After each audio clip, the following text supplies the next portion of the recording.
Bonjour à tous, aujourd'hui une nouvelle vidéo, donc ce sera une nouvelle présentation de mon matériel avec une petite mise à jour.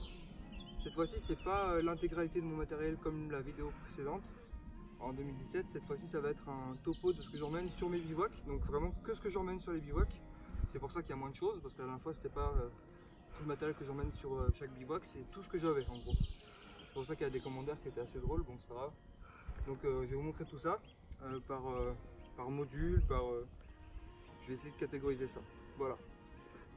Première chose, on va avoir évidemment le sac de couchage qui n'a pas changé depuis des années. Idem pour le tarp que je vais bientôt changer pour un Tatonka, je pense que c'est costaud, etc.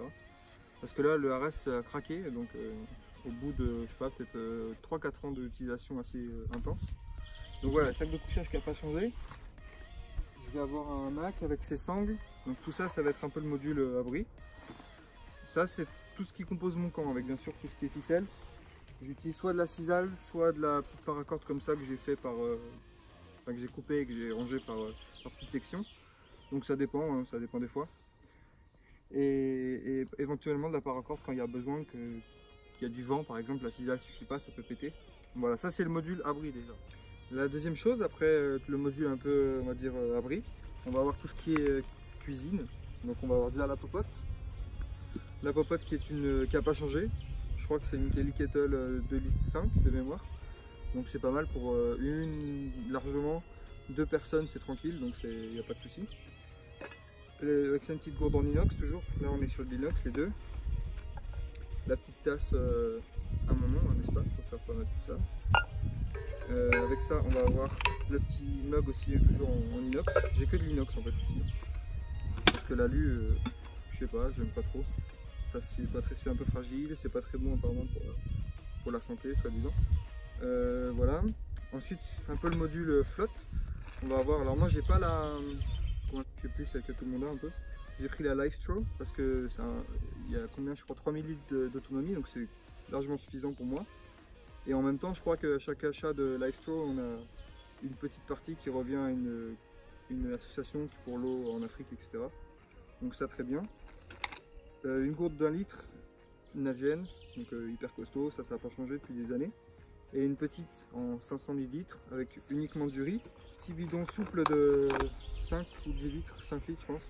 Voilà, donc ça c'est bien pratique, une vache à eau. Toute légère, ça se plie, ça prend pas de place. Et pour la cuisine c'est tout. Et bien sûr mes coupants. Donc là on a vu tout ce qui est abri, tout ce qui est cuisine, tout ce qui est voilà, tout ça. Maintenant les coupants, donc j'en ai pas beaucoup à chaque bivouac, ça dépend, hein, je choisis un peu ce que j'ai envie. En général je vais avoir la petite hachette que j'ai depuis très longtemps, ça se voit, hein, j'ai même perdu l'étui depuis longtemps. Fiskars X7, donc toute légère, coupant excellent, avec donc à une main, ça suffit pour couper des sections même jusqu'à 15-20 cm, c'est faisable. Donc très bien pour ce que j'ai envie de faire. Easy 5 hein, toujours, immortel et voilà, c'est un monstre parmi les couteaux. Le petit Mora Robuste version 2, donc 2016 je crois, on s'en fout. Et soit celui-là, soit ça c'est un autre, un couteau de marque espagnole. Voilà pour les coupants, j'ai pas plus, hein. En général je prends une scie, mais ça dépend, une scie cadre en bois, mais pas tout le temps. Ça dépend des bivouacs quoi. Après tout ça, on va voir l'indispensable kit feu. Donc moi je le rassemble dans une petite pochette. Alors c'est une pochette qui fait presque 1 kg parce qu'il y a plein de choses, il y a plein de petits éléments parce que j'aime bien, soit en bivouac, soit évidemment durant mes stages de survie professionnelle. Je prends plein de moyens de faire du feu, donc fire steel, truc friction, briquet à percussion silex, à air comprimé là. Donc voilà, j'ai un gros kit de feu, mais en même temps c'est mon truc et puis ça fait partie du métier, j'ai envie de dire. Un peu extra, on va voir ce que j'ai.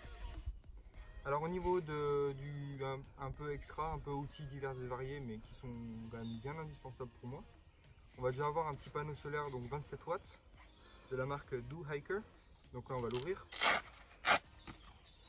Voilà, c'est un panneau solaire qui fait cette taille, donc avec 4 compartiments. 27 watts, c'est vraiment bien. Alors moi je prends ce panneau solaire que je combine avec une batterie externe en 22 000 et quelques, et pas directement sur le smartphone parce que en général c'est pas des chargeurs intelligents, et du coup ça fait que le chargeur peut se charger quand il y a du soleil, enfin le téléphone, et dès qu'il y a une ombre par un nuage ou quoi, ou qu'il y a moins de luminosité, ça fait l'autre sens et le téléphone se décharge, donc ça va dans l'autre sens, donc pas bon du tout. Donc sur batterie externe plus panneau solaire 27 watts, idéal. Au niveau des lampes, je vais avoir une lampe torche comme ça que j'ai déjà présentée sur la chaîne et que j'utilise depuis très longtemps. Javelot M23, c'est au light avec des piles 20 je sais plus combien, piles chinoises là. Et une frontale que j'ai sur le sac à dos avec toute simple. J'ai abandonné la Tika RXP je crois. Et j'ai pris une toute simple avec 3 ou 4 modes de fonctionnement mais qui balance pas mal en flash, donc c'est suffisant. Et pour finir, mon sac à dos, donc ça c'est le sac à dos que je prends pas mal en ce moment, avec un cadre enfin une clé de portage en métal que j'ai repeinte en noir, c'est plus joli. Donc c'est le LK35 de l'armée suédoise de l'année je sais plus 70 je crois, il y a la date dessus. Voilà, qui est très bien, donc 35 litres, un peu lourd en soi et vide. Mais avec la clé de portage on sent rien en fait, donc c'est l'idéal, c'est tout. Et du coup on est sur du 12 kg à la fin avec tout le matériel, et comprenant bien sûr le sac à dos, sans l'eau, juste avec le riz en nourriture et c'est tout quoi. Donc du coup pour finir le dernier module, ça va être le module un peu médical, secourisme et hygiène. Donc j'ai pas pris d'ailleurs la petite trousse d'hygiène où je vais avoir brosse à dents, dentifrice, savon biodégradable, etc.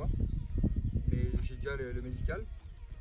Alors déjà dans ce module médical, on va avoir, donc ça va être en deux trucs, en deux ustensiles.